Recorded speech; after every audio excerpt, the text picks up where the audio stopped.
fight. You're supposed to let him die. At the White House. Don't leave. At the White. Today I'm going to be going through UFC Freedom 250 and going through every fight in the card, seeing how I did in my picks in the last video, starting with the very first fight on the card, ending with the main event.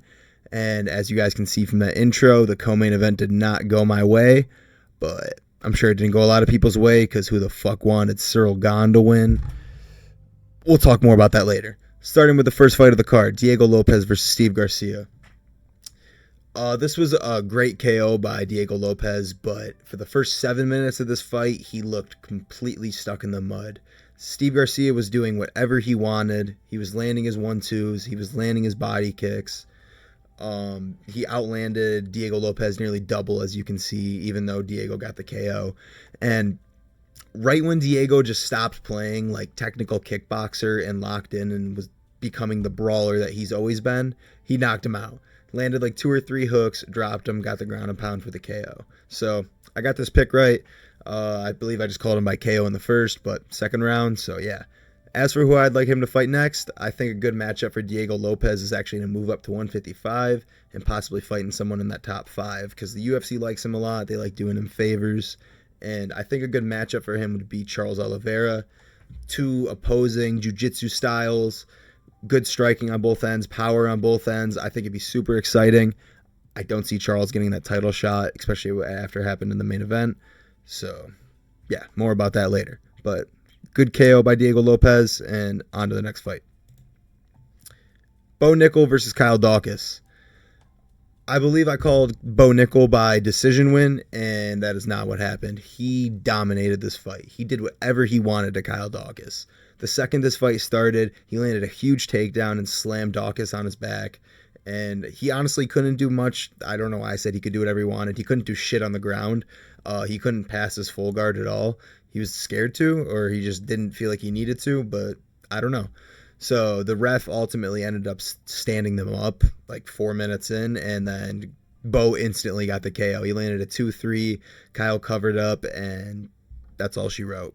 So good KO by Bo Nickal. He definitely overexceeded my expectations on this one. I expected him to at least struggle a little bit. And as for who I'd like him to fight next, I think a good matchup for him is someone in that top 15. I know he's ranked 15 now. So maybe like a Roman Dolidze or a Jared Cannonier, which that might be a little tougher, but he's ranked 10 too. So yeah, just someone a little higher up in the rankings for Bo Nickal next. No more Kyle Daukaus ranked people. So yeah, good KO by Bo Nickal. And next fight up on the card, we got Mauricio Ruffy versus Iron Michael Chandler. And I think I called Ruffy by first round KO, so another good pick by me. I know it's all the favorites, it's what everyone picked, but first round KO, I believe I called that. Michael Chandler literally could not do anything in this fight. Every shot that hit him, he was stunned. Ruffy was landing wheel kicks. He was landing his 2s. He was just landing the most precise strikes ever. It was literally like prime Connor. I know the opponent's not up to caliber, but Chandler's old. He's 40. He's out of his prime. He needs to be retired. But ultimately, it was a great KO by Ruffy. He landed a spinning wheel kick, got Chandler wobbling, and then just got him out of there with a ground and pound. As for I'd like to fight Ruffy next, I think a good opponent for him would be the loser of that Patty versus BSD fight. I think that's just a perfect way for him to move his way up into that top 7 range. I'm not sure where he's ranked right now, but I think that's a good matchup for him next. So yeah, moving up next on the card, we got my boy Josh Hokit versus Derrick Lewis. I fucking love Josh Hokit's antics. I don't know why everyone gets so pissed off about him. I think he is hilarious. This fight was hilarious. He had a great performance. He did whatever he wanted. I know I'm saying that about every fight, but these were some lopsided-ass matchups. They did that on purpose. Josh Hokit literally came out, landed some takedowns, landed his ground and pound. He was literally just spamming 1-2s on the feet. Towards the end of the first round, he got this arm bar, and he was like screaming in it. It looked like he was cranking his nuts off, and he just could not break Derrick Lewis's fat-ass arm. Very hilarious. But in that second round, he locked in. He started landing his 1-2s nonstop, and you saw Derrick Lewis doing his old fat man wobble. You saw him giving up. Awesome shit. Great win by Josh Hokit. He's the next star in this heavyweight division if he doesn't get KO'd by one of these dudes because he's so small. But I think a great fight for him next. Maybe not great because of how big he is, but Alex Pereira. Alex isn't getting a title shot next. He's not going back down to 205. He already said that. Give him to Hokit. Hokit's been talking the shit. He's been building the fight. I think that's a great fight to make. Let's make it towards the end of the year. Give Alex Pereira some time off. Give Hokit some time off. He's been extremely active. He just had that war with Blades, and now he just did this to Lewis. Take some time off and enjoy it. So, yeah, great win by Hokit. Moving up to the next fight on the card. We got my boy, Sugar Sean O'Malley. Great fucking win by him. I put the hoodie on for the video. #1 Glazer. I don't even care. This fight was very, very scary for the first, 9 minutes. Maybe it wasn't. He was very in control. But, dude, as a fan watching live, I was seeing Zahabi just run around, land leg kicks, and I was tweaking that he was going to somehow steal a decision. But Sean got such a beautiful fucking KO. I believe he was orthodox, and he landed a left hook, switched southpaw, landed that left hand from southpaw, switched back to orthodox, and landed a 1-2. That might sound like gibberish, but, dude, it was just beautiful. It was beautiful. He needed that. His first KO since the Aljo win. I was at the Aljo fight live. I've never seen anything more electric in my life. But great win by Sean O'Malley. The next fight for him has to be for the title. Obviously, the trilogy between Merab and Peter has to happen first. I think Peter will win that. But if Merab somehow wins, then things get a little murky. I'm not sure. But Sean has to fight for that title next. He beat Song Yadong. He just KO'd Zahabi. Fuck Umar. Umar's not getting a title shot. He's winning boring decisions, getting dropped by Mario Batista.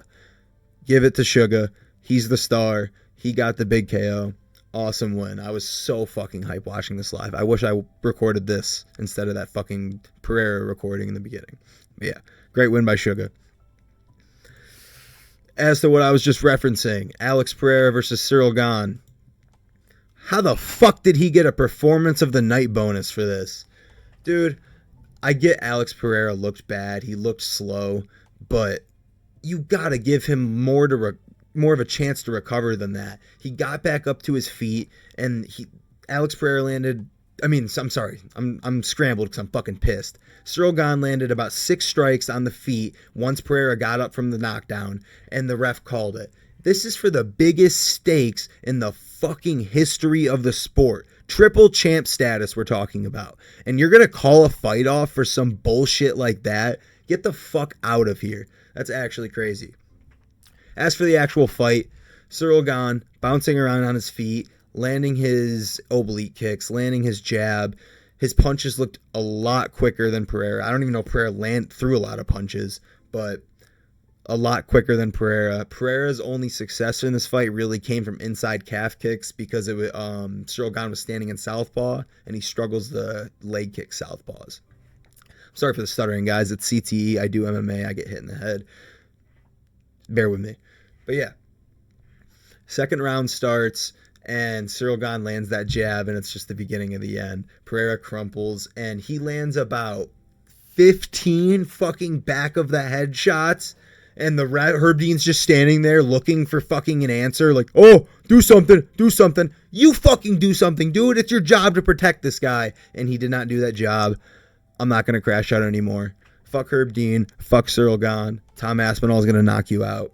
As for who I just said, that's who he's fighting next. Tom Aspinall. As for who he's fighting next, Ciryl Gane versus Tom Aspinall for the undisputed heavyweight title, where Tom Aspinall will knock him out in the first round. Please. But yeah, I'm not going to say great performance. Fuck Ciryl Gane. Good fight, though. Main event. Ilia Topuria versus Justin Gaethje. This is how you turn someone's mood around. All my parlays busted, but I didn't even care. Dude, you couldn't write a book this good. You couldn't write a movie this good. It is insane what this dude pulled off. I would say he was the biggest underdog ever. I know he was only 5-1 on the actual sports books, but dude, what Justin Gaethje pulled off on Sunday is nothing short of a miracle. First round, he comes out and he instantly cuts Topuria with that that uppercut. It was the jab, and then he grabs his head, and then he lands that uppercut. And you instantly saw Topuria just batting at his eye, uncomfortable. And Dude, oh my God. Watching it live, I know we were all freaking out. Second round, Topuria lands that fucking liver shot on Gaethje, and you see Gaethje wince on his face. I have no idea how this dude stood up. It's otherworldly toughness. But yeah, he drops Gaethje with these body shots, and honestly, if Topuria didn't follow him to the ground, he probably had a second round KO, and he's still the champ right now. That's not what happened, though. He followed him to the ground, he attempted submissions, he attempted some ground and pound, and ultimately just let Gaethje recover. I don't know what the thought process there was, but in the midst of the battle, I'm sure it's hard to think. Third round, Gaethje just starts pouring it on, dude. He's landing his 1-2s. He's landing those little feint takedowns into the uppercuts. He's grabbing his head and he's clubbing him with uppercuts and hooks. It's ugly, but it's working, dude, and it was absolutely glorious to watch. I think they should have stopped it after that third round, dude. Topuria was taking otherworldly damage, and it just wasn't worth it to fight that fourth round where he took probably how many more strikes? We can check right now. 40 more strikes, dude. Like, that was not needed. So, yeah, great performance by Justin Gaethje. Generational performance by Justin Gaethje. And as for who I think he should fight next, it should have been retirement, but he should fight the winner of Max versus Conor. I know he wants that Max fight back, and who the fuck doesn't want the Conor payday? So, yeah. This was honestly a great night of fights. Probably the best night of fights I've ever watched live. I've been watching for about 6 years now, and this was just entertainment from top to bottom, from the walkouts to the fights themselves. Great night of fights. I hope you guys did enjoy the video. Be sure to leave a like, comment, and subscribe, and be sure to stay tuned for next week's picks. See you later.